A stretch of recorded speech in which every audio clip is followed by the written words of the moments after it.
So you're pushing your cart down the supermarket aisle and another shopper carelessly collides with you. Do you say, oops, sorry?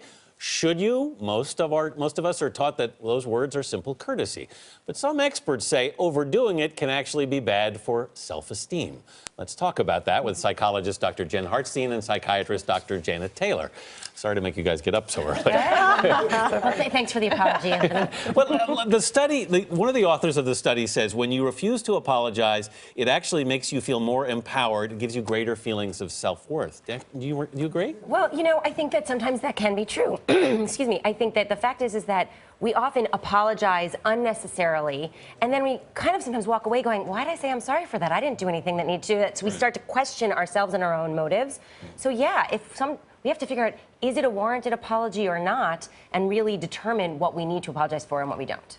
But isn't saying you're sorry is sometimes just the right thing to do? I mean, self-esteem aside. Well, absolutely. I mean, when you have harmed someone, when you have offended someone, and you know it, then it certainly is the thing to do. But an apology is an explanation. It doesn't have to be an admission of guilt, and really signals to the other person that you agree that they feel a certain way, and there certainly is nothing wrong with that. Mm-hmm. It validates their feelings. I mean, I think that's one of the reasons why we apologize, right? Your relationship and between us is important, and so I want to validate how you feel based on something that I did or didn't do. Right. It's a recognition, isn't it, that I at least understand that you feel harmed in some way. I don't have to agree with you to recognize that. It's a two-way agreement, and the fact is, not only does it validate their feelings, it forces you to hopefully look at your own self and understand the meaning that you give to whatever the action was. So it validates how you feel, which may justify not apologizing. There are some times when you don't need to apologize. So what are the times when you don't need to apologize? Well, there's a couple different times we don't want to apologize, right? We have to stop and think about, are we apologizing because we want to avoid an argument, right? Or we expect something. I'm going to apologize to you. You have to apologize back to me. That's what I want to see happen. Or I don't want to have an argument with you. I don't want it to be bad, so I'm going to apologize to squash it.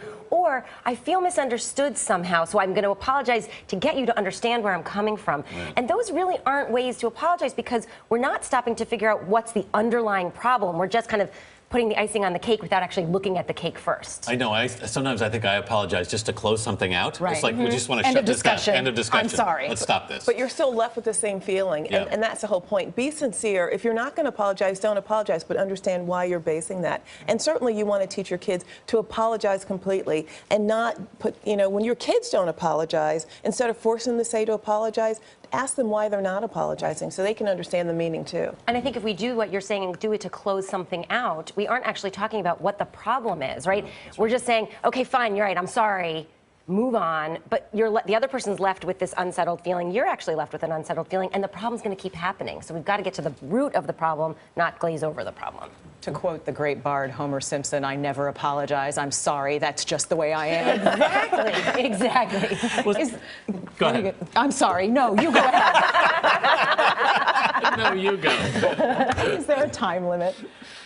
Time limit to what? to apologize. I mean, at the time that you recognize it, that's optimal. Sometimes you may not be able to do it at that time, but most people, if you don't apologize and they want it, they will hold on to it and hold on to it and expect it. So whenever you recognize it, just say it. Yeah. But what about this idea that it makes you feel better sometimes, improves your integrity? Do you buy that quickly? About to apologize? Yeah. I think, sometimes it does. I'm the bigger person, so I will apologize and Or to not apologize, it makes some people feel unjust. Or if people feel badly about themselves and know that acknowledging one more time will make them feel worse, they may not apologize. Dr. Janet Taylor, Dr. Jen Hartstein, thank you so much.